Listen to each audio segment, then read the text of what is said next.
You have to understand, Owen's walking a very thin line here because his contract states, like, you do what the promoter says or else they're going to fire you.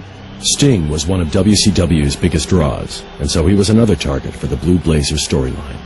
And his big trademark was coming from the ceiling, so it was to spoof how fake and how out of touch coming from the ceiling really was. To further deride the WCW, McMahon asked Owen to do a Sting-like stunt.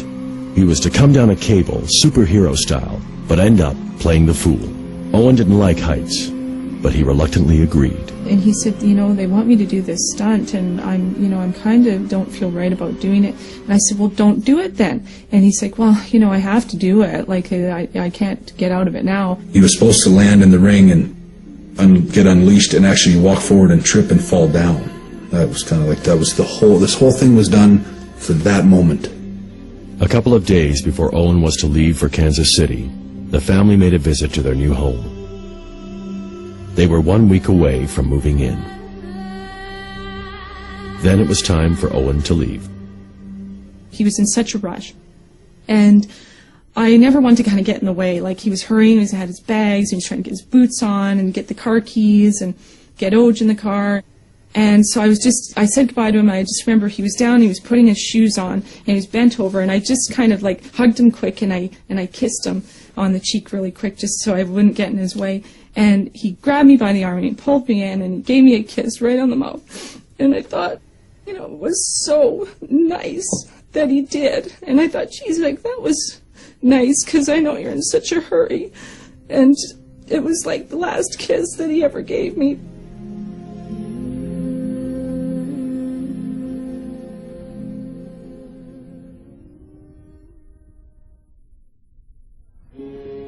Owen arrived in Kansas City and drove his rental car to Kemper Arena.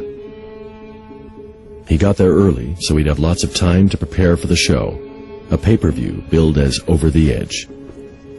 5 hours before the show was to start, Owen climbed up to the catwalk for the first time. He was shown the rigging device and the quick-release cord.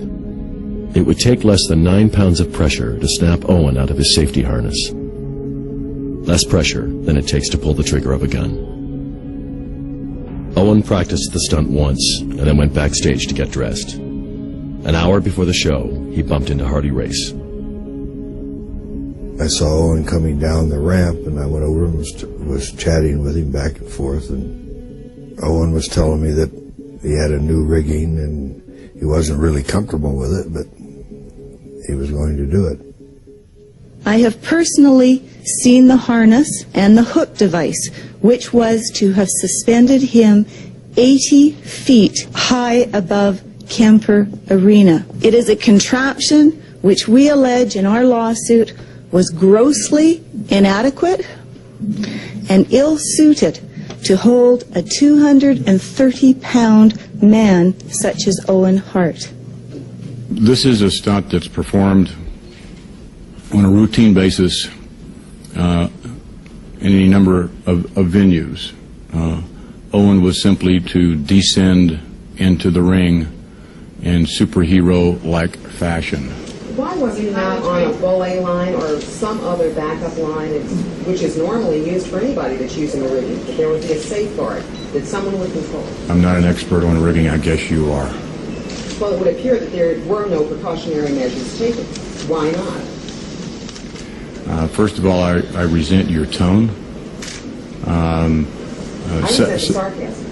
Again, no, I resent your tone, lady, okay? Why you know, this was a tragic accident. It's a tragic accident. Don't try and put yourself in the spotlight here, okay?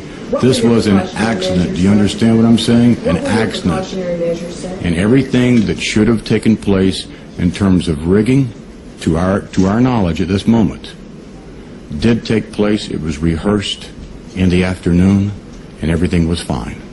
And that's all I know. Mr. McMahon, is it true then that Owen did practice 3 or 4 times during the afternoon and everything was set and he felt comfortable with it prior to the actual occurrence? As far as I know, everything was fine during the afternoon. A number of rehearsals took place. Owen was told to take his place on the catwalk.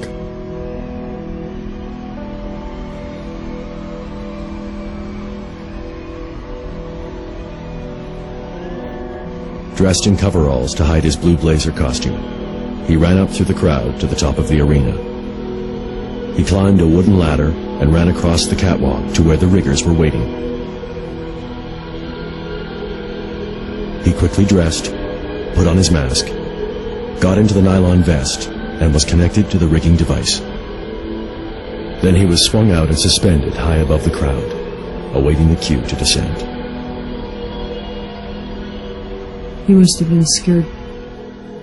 Absolutely terrified. Suspended 75 feet above the crowd, something caused the quick release to open, and Owen fell. As the lights came on, we seen him hit the ropes until we landed on the ground, and he just lay there. He lifted his head off the canvas just ever so slightly, just a couple inches, in his arms. He kind of looked like a guy that had just done 100 sit-ups and was trying to do number 101 and couldn't quite do it. And his head fell back on the canvas, and I looked at my friend and said, this is messed up, something's wrong. And some people started chanting, Owen, Owen, Owen. And I think everyone was looking for that customary thumbs-up signal that the football players sometimes give when they're hurt and they're being carried off the field, but it never came from him. One of the guys who worked on him was a friend of mine, and he told me almost immediately afterwards that Owen wasn't going to make it.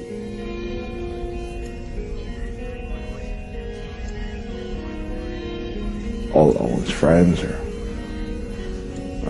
crying, and it's just you never thought, I never dreamed something like that could happen in wrestling.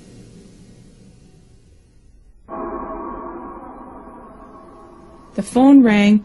I was sitting in my front chair, and I was looking at my house that I was just packing up, and it was this doctor from the hospital, and I just felt this doom sweep over me, and he said, Mrs. Hart, there's been an accident. Owen fell and hit his head on the turnbuckle, and he was going through like all this stuff, and it was like, and I said, just get to the end of it. I said, what's the end result? Like, don't give me the whole buffer thing, like, what happened? And he said, normally we'd fly you down here to tell you this kind of news, but, your husband has died. Oh, God.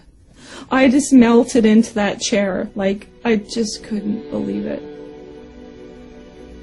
Didn't know what to do. Didn't know.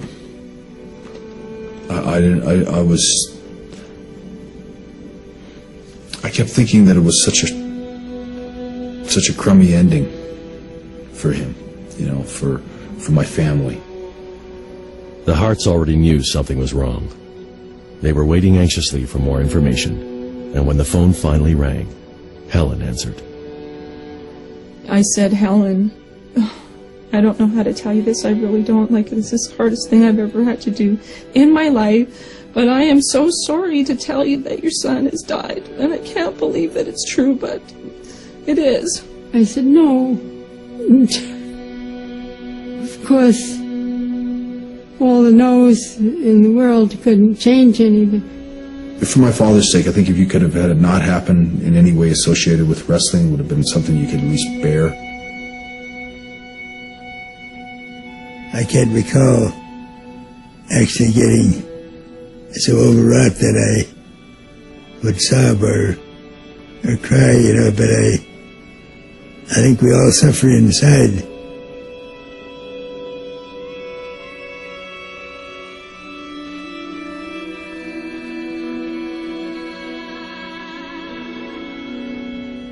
Someone is at fault.